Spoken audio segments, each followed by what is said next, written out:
Hello everyone and welcome to my first WrestleRant on my K8E Marks channel. If you guys are familiar with my TJ Boss 4 channel, my original channel that I started on, I did WrestleRants pretty inconsistently, and I wanted to get back to doing these. These will be audio only things weekly, so it's just gonna be me talking about wrestling. So I have a list of things from pretty much the Stone Cold Steve Austin podcast that aired on the WWE Network after Raw Monday night. And by the way, if you did not see my Raw review, make sure you do. We're just gonna hop right into it. We're gonna talk about the thing that's been pretty hot for the past 2 weeks ever since the Royal Rumble pay-per-view is Roman Reigns. And you had Triple H talk about Reigns, where all this negative feedback that Roman's getting should not be directed towards Roman. People and Triple H went on to say, some guys, there's not a thing of deserving in the WWE, because he says everybody works hard. Everybody works hard. And if you're going to be a top guy, you need to work that much harder than everyone else that is underneath you. But yeah, Triple H was saying it's not Reigns' fault. He was getting pushed, and when you get pushed, you learn, you're going to learn if a guy is ready or not. And he says usually guys young in their career, they're not ready, and they're thinking too much, and they're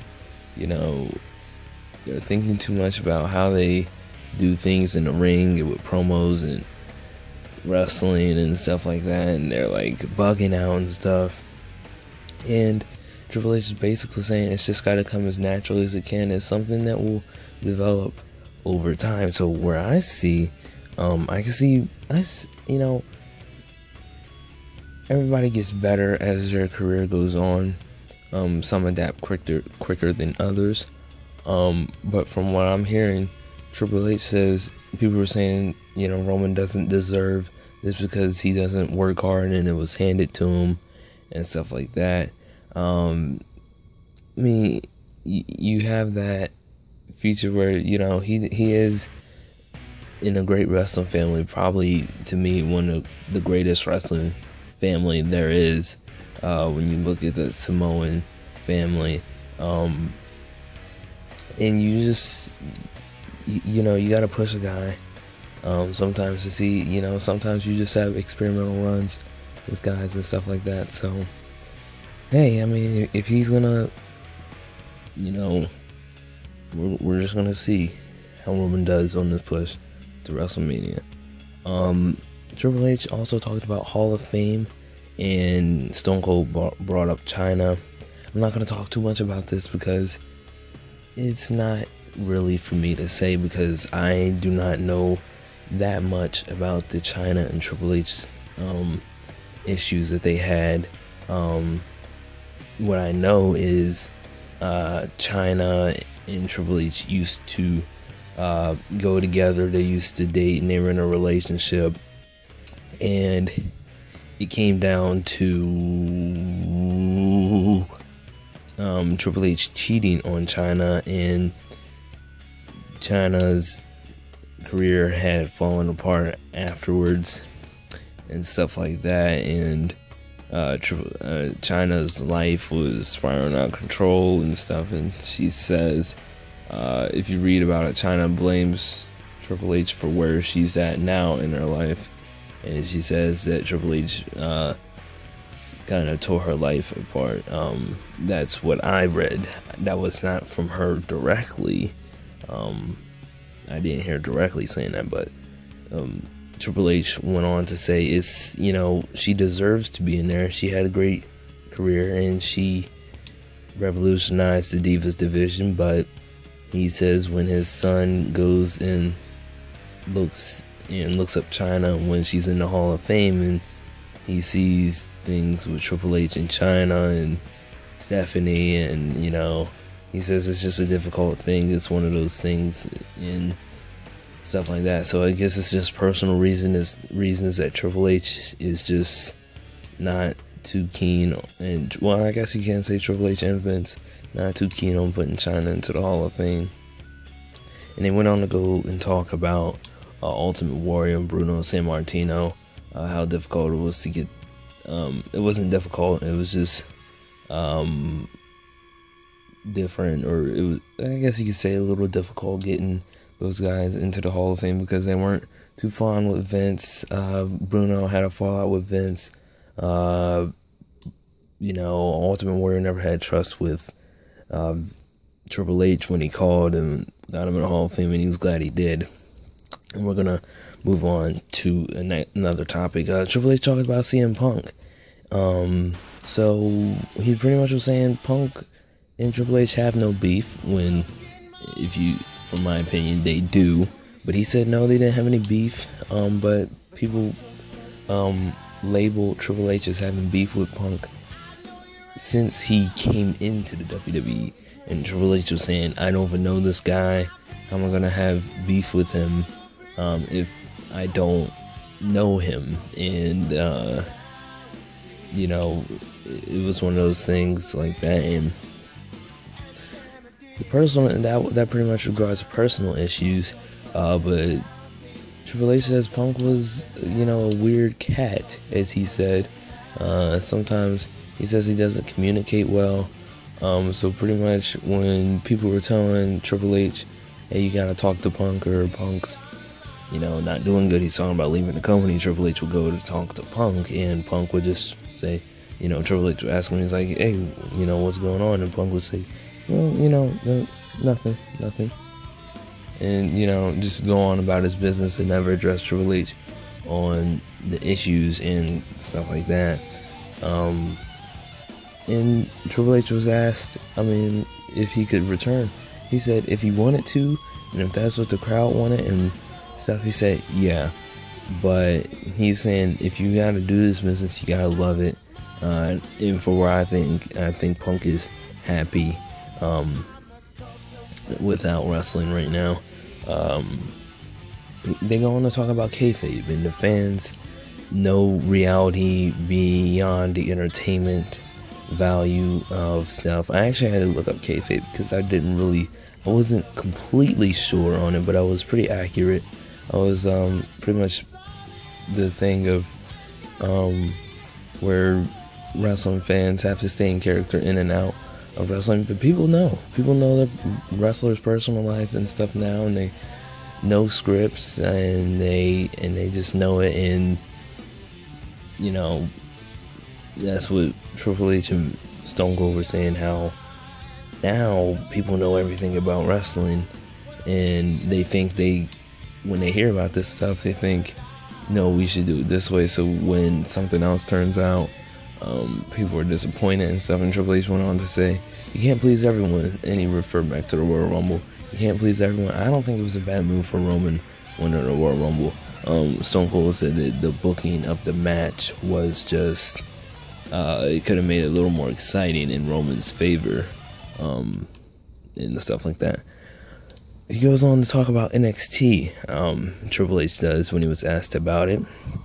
And he pretty much says, character development, he was enamored by, he fell in love with the business, not only with wrestling, but the creativity of wrestling, where characters had to learn to make their entrances, and they had to get the camera angles of the entrances and their attires. They had to go through, make their attires, and come up with a story for their character and stuff like that. And he said he just fell in love with it. And I don't know why I was so interested in this, but I thought it was interesting when he said Finn Balor, who has been wrestling in the independent circuit in Japan for years now, and when he came to NXT, he was shell-shocked when Triple H was walking him through making his entrance and stuff, because he said, Finn Balor said, when you would go out in Japan and wrestle, they would just tell you,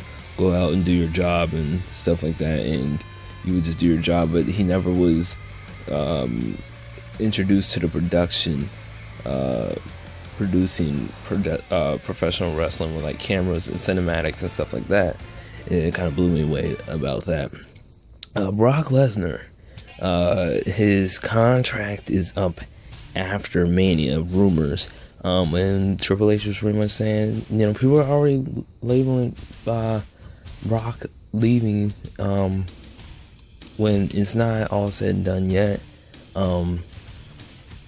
Brock still, after Mania, who knows what he wants to do.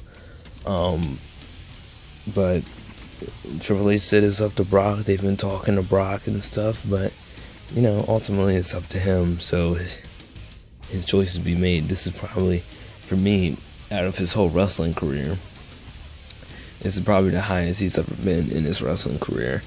But then, I don't know what you would do with Brock if you bring him back again.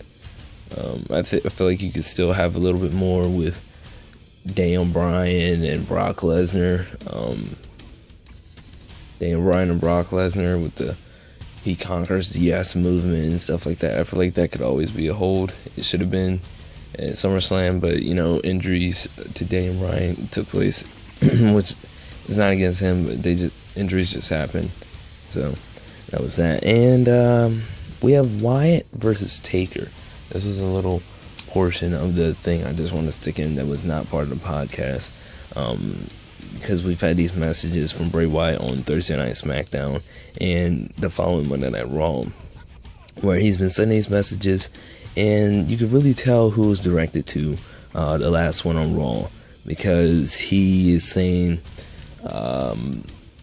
people used to fear you, now they love you, and and stuff like that. And Wyatt was pretty much, I feel like that was directed to Undertaker specifically. So now this is the question: if this match happens, who's going over? Do you have Bray Wyatt go over, or do you have the Undertaker and Bray Wyatt put on one hell of a match and Undertaker wins the match? Or do you have Bray Wyatt and Undertaker have a great match and Bray Wyatt goes over the Undertaker? Now, with this being said, if Bray Wyatt goes over the Undertaker, I mean, come on now, you gotta have a lot planned out for him. You saw how Brock's year has gone on a part-time schedule. After defeating Taker, it's been hard to book as itself. Now you have a full-time Bray Wyatt. Excuse me, let me get a drink here. You have a full-time competitor, Bray Wyatt, who you're gonna have to book for a full year or however long you want to go with this Bray Wyatt thing. If he does go over, a lot of people see this as passing the torch. Vince created Undertaker and created his character. Triple H just created Bray Wyatt's character. I feel like this would be the ultimate passing of the torch. Not only from Taker to Wyatt, but also from from Vince to Triple H. You would see that change in generation. That would be the ultimate change in Vince's last remains of the Attitude Era, and now you're going to see Triple H's new WWE kind of thing. We're going to talk real quick about the Super Bowl last play, because I didn't talk about it in my vlog that much. I kind of ranted about it, and they talked about it in the podcast, and I was pretty much saying what Triple H said. They just overthought it, and if they would have just ran the ball, it would have been fine. It should just ran the ball.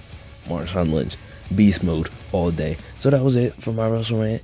Talk to you guys later, probably next Monday, if there's no breaking news during the week. Subscribe, and I'll talk to you guys later. I hope you enjoyed.